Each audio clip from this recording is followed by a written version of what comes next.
बच्चों, welcome to Angular Physics again. हम बात करेंगे एक बढ़िया क्वेश्चन की, जो कि 12th के वेव ऑप्टिक्स से है। राइट? आपने लोएट्स मिरर इंटरफेरेंस सुना है? नहीं सुना? आपने शायद से यंग्स डबल स्लिट एक्सपेरिमेंट सुना होगा, राइट? YDSC।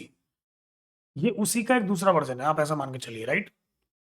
याद कीजिए, इंटरफेरेंस जो हम पढ़ते हैं, इंटरफेरेंस में दो सोर्सेज होते हैं और दोनों सोर्सेज कोहेरेंट होते हैं। Right?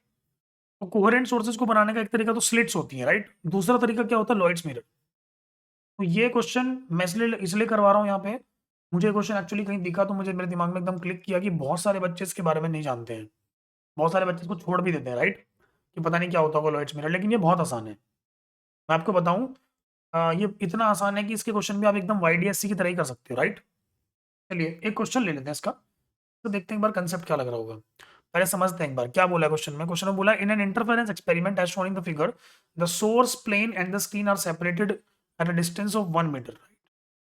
Eight a certain position of source, fringe width is 1/4 millimetre. मतलब कि यहाँ पे जब सोर्स यहाँ पे रखा हुआ है, ऐसा कुछ डिस्टेंस पे ए से, उस टाइम पे फ्रिंज विड्थ आ रही थी 1/4 millimetre. Right? And by moving the source away from the mirror, मतलब कि अगर इस सोर्स को मैं ऊपर की तरफ चला दें, राइट और रॉन्ग, ऊपर की तरफ ले जाएं, तो बोला गया है कि अब फ्रिंज विड्थ जो है अब वो 1/6 मिलीमीटर हो गई है। अच्छा, तो आपसे दो चीजें पूछी गई, वेवलेंथ बताइए और साथ में बताइए इनिशियल डिस्टेंस क्या था ए का, ए से सोर्स का। राइट? तो बहुत आसान तरीके से हो जाएगा। पहले कंसेप्ट समझेंगे इसका। राइट? चलिए कंसेप्ट समझते हैं इसका। कंसेप्ट में ध्यान से देखिए, सबसे पहले आप एक एक लाइट को मान के चलिए, लेटर से एक लाइट यहाँ से आ रही है। राइट? लाइट जो है यहाँ से आई, और ये लाइट एक्चुअल में अब क्या करेगी, रिफ्लेक्ट होके जाएगी दूसरे वाले पॉइंट पे। राइट? ये जो सोर्स रखा है, ये मान लो तो डी डिस्टेंस पे रखा हुआ है यहाँ से, तो नीचे भी डी डिस्टेंस पे इसका इमेज बनेगा। इसको हम एस डैश मान लेते हैं। यहाँ से ध्यान से देखिए, डॉटेड लाइन आएगी और वो ऐसे जाके स्क्रीन पे टकराएगी। राइट और रॉन्ग? तो हमें एक बात समझ में आ गई यहाँ से, ये बात समझ में आ गई कि एक सोर्स जो है दो सोर्सेज का काम कर रहा है। मतलब कि ये एस और एस डैश जो है दोनों कोहेरेंट सोर्सेज की तरफ वर्क करेंगे, और कोहेरेंट सोर्सेज का मतलब एक लाइट तो सीधी डायरेक्ट जाएगी यहाँ से बिना रिफ्लेक्ट हुए।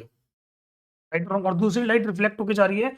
जब भी कोई भी ट्रांसवर्स वेव किसी भी डेंसर मीडियम से टकरा के जाती है, तो उसके अंदर एक पाई का फेज डिफरेंस आता है। Right wrong?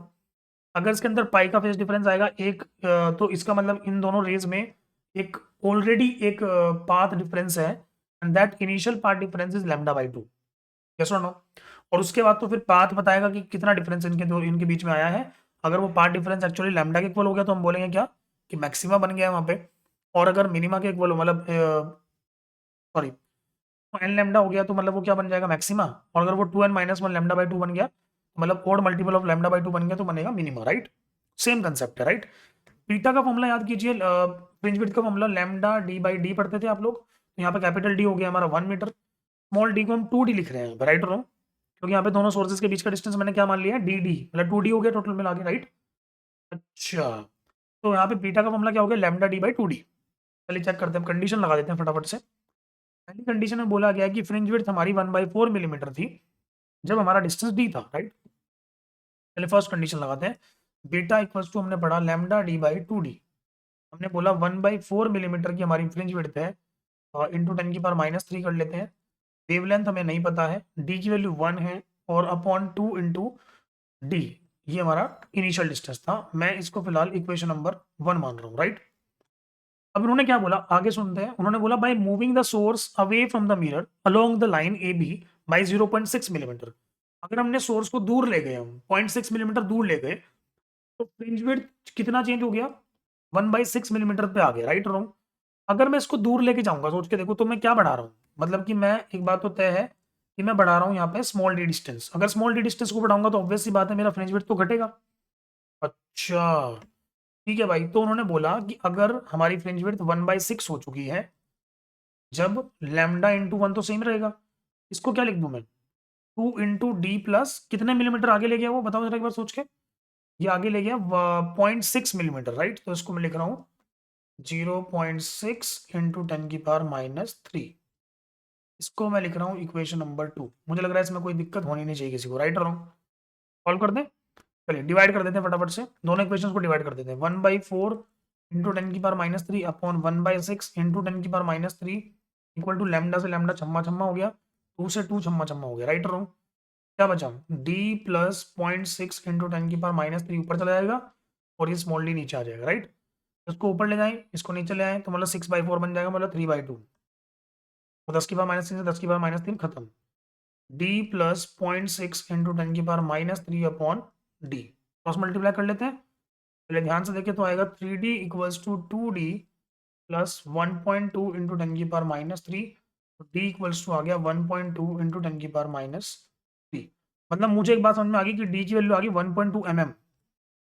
इनिशियल डिस्टेंस जो था वो 1.2 mm था, राइट रॉन्ग क्या है, ऐसा कोई ऑप्शन है। Initial distance from the source from A is 1.2 mm, तो ये ऑप्शन सही हो गया है।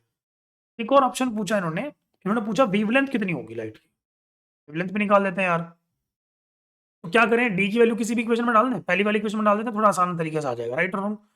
तो पहली इक्वेशन थी हमारी 1/4 mm मतलब 10⁻³ इक्वल्स टू लैम्डा की वैल्यू में निकालनी थी, डी की वैल्यू 1 थी और upon 2 into small D is 1.2 into 10⁻³ multiply कर लेते हैं, 2 2 जा 4 हो जाएगा। ये आ रहा है लैम्डा इक्वल्स टू 0.6 इंटू 10⁻⁶। तो इसको मैं लिख सकता हूँ 6 इंटू 10⁻⁷, या फिर हम बोल सकते हैं इसको इट इज 600 नैनोमीटर और 6000 एंगस्ट्रॉम, राइट। ये हमारे पास आ गया वेवलेंथ। चेक कर लेते हैं ऐसा कोई ऑप्शन है, तो मुझे लग रहा है बिल्कुल है, बी ऑप्शन बिल्कुल सही है, राइट और रॉन्ग।